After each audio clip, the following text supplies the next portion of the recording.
Hello दोस्तों। आज से मैं शुरू करने वाला हूं बिहार बोर्ड के सभी वर्गों के लिए अति महत्वपूर्ण क्लास।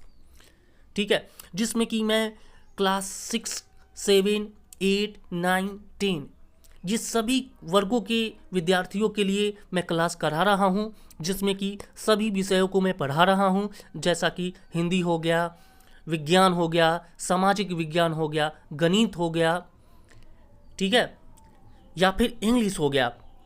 तो सभी विषयों को मैं पढ़ा रहा हूँ। आज मैं क्लास 7 के हिंदी को शुरू करने वाला हूँ, जिस हिंदी का नाम है वसंत, और इसका पहला पाठ मैं शुरू करने वाला हूँ। वो भी, और बता दूं कि मैं जो पढ़ा रहा हूँ वो चैप्टर वाइज पढ़ा रहा हूँ। एक एक क्वेश्चन को, जितने भी क्वेश्चन हैं हर एक चैप्टर में, सारे क्वेश्चन को मैं बताते चल रहा हूँ, जो कि आपके एग्जाम के लिए बहुत ही फायदेमंद होगा। तो पाठ का नाम है हम पंछी उन्मुक्त उन्मुक्त गगन के। पाठ का नाम है हम पंछी उन्मुक्त गगन के। ठीक है, ये बिहार बोर्ड की किताब है और मैं चैप्टर वाइज कराने वाला हूं। तो चलिए देखते हैं इसके पहले प्रश्न को। और मैं बता दूं, अगर आप चैनल पे नए हैं तो चैनल को सब्सक्राइब जरूर कर लीजिएगा, ताकि आपको एग्जाम के लिए बहुत ही बेनिफिट होगा। तो चलिए पढ़ते हैं पहले प्रश्न को। पहला प्रश्न क्या कहा गया है इसमें। तो पहले प्रश्न में पूछा गया आपसे कि हर तरह की सुख सुविधाएं पाकर भी पंछी, जो पक्षी हैं, वो पिंजरे में बंद क्यों नहीं रहना चाहते। पूछा गया कि हर तरह की सुख सुविधाएं पक्षी को दिया जाता है, लेकिन पिंजरे में बंद करके रखा जाता है, फिर भी वो खुश नहीं रहता। क्यों नहीं रहता, इसके बारे में बताना है। ठीक है, तो चलिए देखते हैं इसका आंसर क्या है। तो पहले मैं बता दूं कि ये जो लाइन दिया गया है, ये लाइन को आप थोड़ा काट देंगे कि ये लाइन एरर है, सिर्फ इतनी लाइन को। इसके बाद से हम लोग आगे देखेंगे। ठीक है, इस लाइन को मैं काट रहा हूँ। ठीक है, इसके बाद से हम लोग देखेंगे।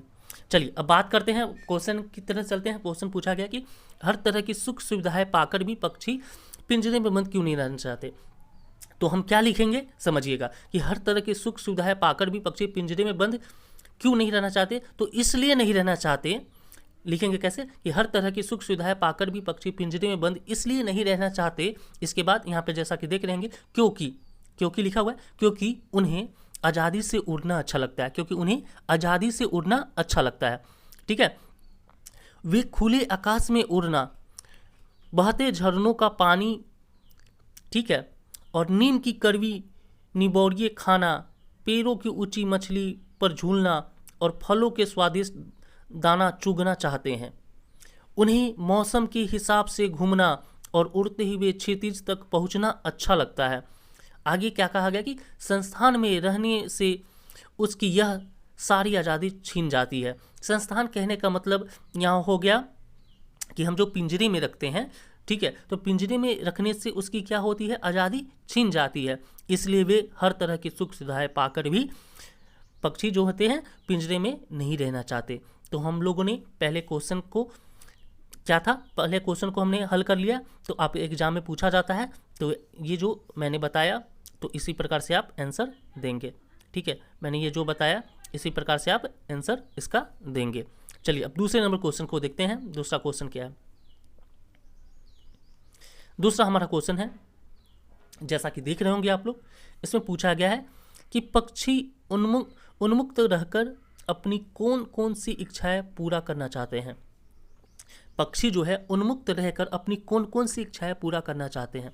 ठीक है, तो इसमें आंसर देखते हैं हम लोग कि पक्षी खुले आसमान के नीचे अपनी कई इच्छाएं पूरा करना चाहते हैं। ठीक है, पक्षी जो उन्मुक्त कहने का मतलब हो गया वो आज़ाद रहकर। तो पक्षी आज़ाद रहकर कौन कौन सी इच्छाएं पूरा करना चाहते हैं। तो पहले नंबर बात करते हैं, कौन सी इच्छा पूरा करना चाहते हैं पक्षी। तो वे खुले आकाश में मियामी से उड़ना चाहते हैं, मतलब खुले आकाश में आराम से उड़ना चाहता है, आज़ादी से उड़ना चाहता है। ठीक है, दूसरा कि बहते नदी झरनों का ताज़ा पानी पीना चाहता है। यहाँ पर फ्रॉम लिखा हुआ है, ये थोड़ा सा एरर है। ठीक है, और तीसरा है कि नीम के पेड़ की कड़वी निबोरिया खाना चाहता है।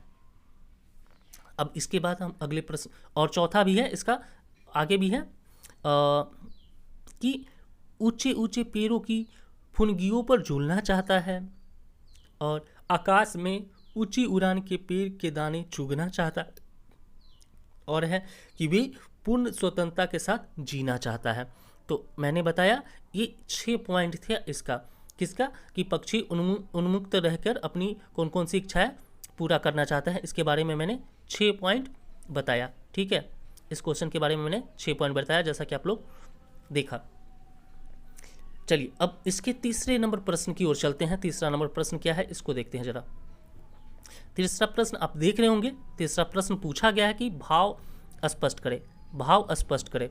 और भाव किसका स्पष्ट करना है, तो क्वेश्चन है यानी प्रश्न पूछा गया, या तो क्षितिज मिलन बन जाता है या तंत्रिक सांसों की डोरी। इसका भाव स्पष्ट करना है। तो कैसे भाव स्पष्ट करेंगे, चलिए देखते हैं। तो इसका अर्थ क्या होगा, समझते हैं। इस पंक्ति में कवि कहना चाहता है कि यदि पक्षी को पूर्ण स्वतंत्रता मिले, ठीक है, तो वह उड़ते क्षितिज तक पहुंच जाएगा। यदि पक्षी को पूर्ण स्वतंत्रता मिले तो क्या होगा, वह उड़ते क्षितिज तक पहुंच जाएगा। क्षितिज कहने का मतलब आसमान तक। यदि संभव नहीं होता है तो उड़ते उड़ते उसकी सांसें थमा देती है, जिससे उसका जीवन समाप्त हो जाता है। यहाँ आज़ादी के लिए पक्षियों की गहरी चाहत और पूरी ताकत की कोशिश करने की भावना सामने आई है। समझ रहे हैं इस बात को। चलिए अब अगले प्रश्न की ओर चलते हैं। अब कविता से आगे इसमें पूछा क्या गया है, इसके बारे में हम जानते हैं। ठीक है, अब पहला प्रश्न है इसका। इस प्रश्न में पूछा गया है कि बहुत से लोग पक्षी पालते हैं। क्या पालते हैं, तो बहुत से लोग पक्षी पालते हैं। तो अब इसके बारे में क्या पूछा गया है, क में पूछा गया है आपसे कि पक्षी को पालना चाहिए या नहीं। अपने विचार को बताना है, पक्षी को पालना चाहिए या नहीं चाहिए, इसके बारे में बताना है आपको। बहुत लोग पक्षी पालते ही हैं, तो पक्षी को पालना चाहिए या नहीं चाहिए, इसके बारे में बताना है। तो चलिए देखते हैं हम लोग। ठीक है, इसका आंसर देखते हैं। तो जैसा कि देख रहे हैं, देखिए, मेरे विचार से पक्षियों को पालना नहीं चाहिए। क्यों नहीं चाहिए, तो देखिए, पक्षी खुले आसमान में उड़ने के लिए बने हैं। जब हम उन्हें पालते हैं तो उनकी उड़ने की चाहत, आज़ादी और खुशी छीन जाती है। पक्षी प्रकृति के बीच ही सबसे ज़्यादा खुश रहते हैं। हमें उनका स्वतंत्र जीवन जीना चाहिए। ठीक है, हमें उनका स्वतंत्र जीवन जीने देना चाहिए। ठीक है, यही बात इसमें कही गई है। चलिए अगला प्रश्न है इसका ख। इसमें पूछा क्या गया है, जरा देखते हैं। इस प्रश्न में कहा गया है कि क्या आपने या आपकी जानकारी में किसी ने कभी कोई पक्षी पाला है, उसकी देखभाल किस प्रकार की होगी और या फिर की जाती होगी, इसके बारे में लिखना है। क्वेश्चन पूछा गया है कि आपने आपकी जानकारी में कभी किसी को पक्षी पालते हुए देखा है। अगर देखा है तो उसकी देखरेख कैसे की जाती होगी, इसके बारे में बताना है। ठीक है, तो चलिए देखते हैं कि मेरे एक पड़ोसी ने एक तोता पाला। ठीक है, मैंने तो देखा था, तो उसके बारे में बता रहा हूँ। मेरे एक पड़ोसी ने तोता पाला था। भी मॉल से खरीद कर लाए थे। परिवार के सभी लोग उसकी खूब देखभाल करते थे। खाने के लिए उसे चने, फल और मिर्च दी जाती थी। पानी पीने के लिए अलग अलग कटोरी रखी जाती थी। पड़ोसी तोते से बातें करते थे और उसे पार्क में घुमाने भी ले जाते थे। तोता घर के सभी लोगों के नाम बताया करता था, लेकिन वह हमेशा उदास दिखता था। ठीक है, चलिए अब अगले प्रश्न को हम लोग देखते हैं। अगला प्रश्न हमारा क्या है, देखिए। इस प्रश्न में कहा गया है, पूछा क्या गया है कि इस प्रश्न में पूछा गया है कि पक्षियों को पिंजरे में बंद करने के केवल उनकी आज़ादी का हनन ही नहीं होता, अपितु पर्यावरण भी प्रभावित होता है। इस विषय पर 10 पंक्तियों में अपने विचार लिखिए। देखिए, पक्षियों को हम लोग पिंजरे में बंद करके रखते हैं, पालते हैं। ठीक है, इससे क्या होता है, उसकी आज़ादी का हनन होता है कि नहीं, उसकी आज़ादी तो छीन जाती है। लेकिन इसके और भी कारण हो सकते हैं, अपितु पर्यावरण भी प्रभावित होता है। इससे क्या होता है, पर्यावरण भी प्रभावित होता है। और इसी विषय पे हमें कहा गया कि 10 पंक्तियों में अपने विचार को लिखने के लिए कहा गया। तो चलिए देखते हैं कि इसका आंसर देखते हैं। ठीक है, आंसर देखते हैं। इसमें देखते हैं आंसर क्या है कि जैसा कि देख रहे होंगे, जीव जंतुओं को बंद करना उनकी आज़ादी छीन लेना है। वे उड़ने के लिए बने हैं, न कि ज़मीन पर रहने के लिए। ठीक है, उड़ने के लिए बने हैं, न कि ज़मीन पर रहने के लिए। इससे उनका स्वाभाविक जीवन नष्ट हो जाता है। इसके साथ ही पर्यावरण भी प्रभावित होता है। पक्षी वृक्ष पौधे के बीज बिखरे हुए और पक्षियों की संख्या को नियंत्रित करते हैं।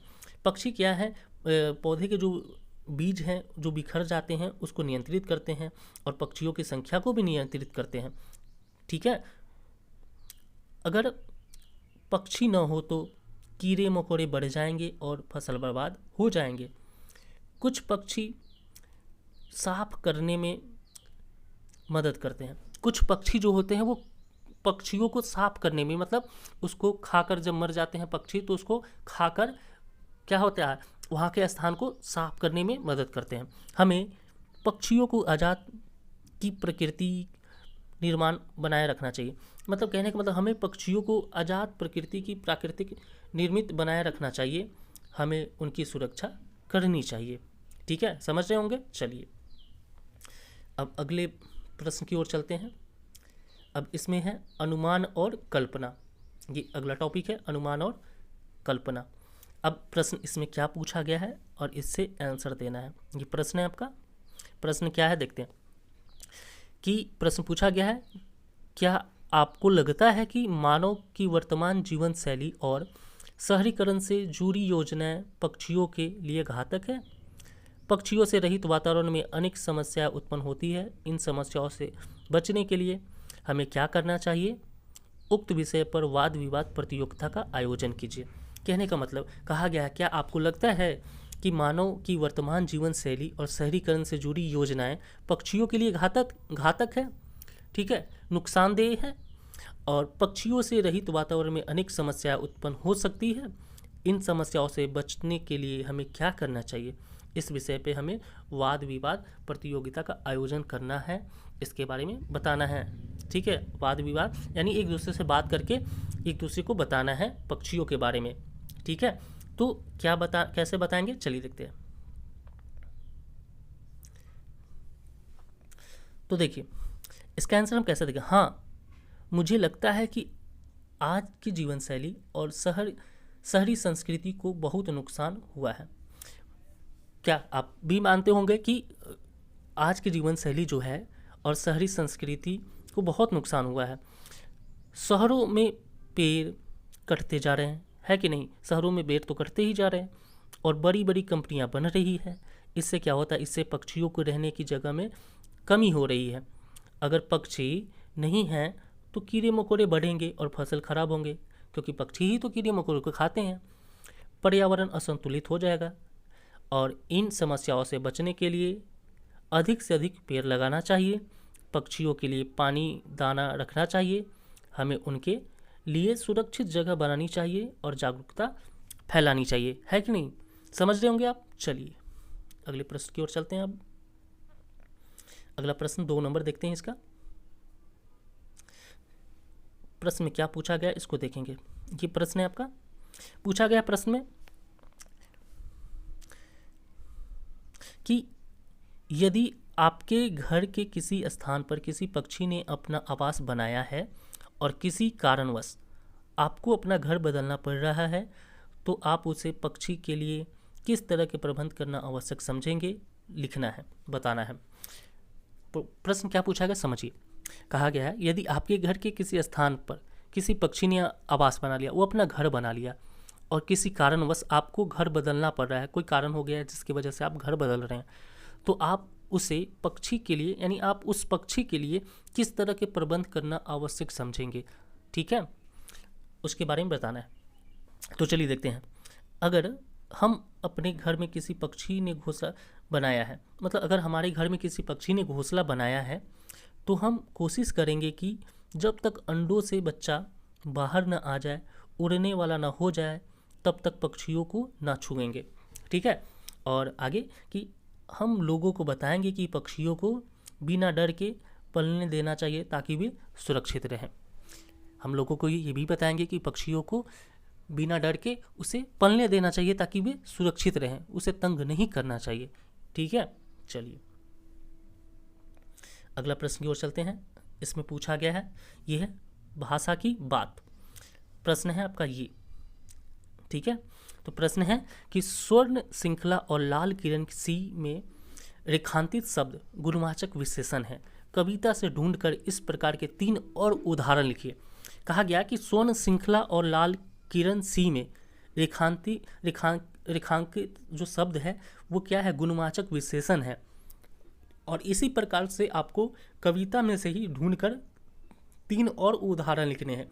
तो मैंने 3 उदाहरण ले लिया है। एक उदाहरण ये हो गया, कनक तितलिया, कुटुक निबोरी और तारक अनार। ये 3 उदाहरण आपको मैंने बता दिया। तो ये सब प्रश्न पूछे जाएंगे, तो आप कैसे बनाएंगे देख रहे हैं। चलिए अब अगले प्रश्न की ओर चलते हैं। अगला प्रश्न हमारा ये है, जैसा कि आप लोग देख रहे होंगे,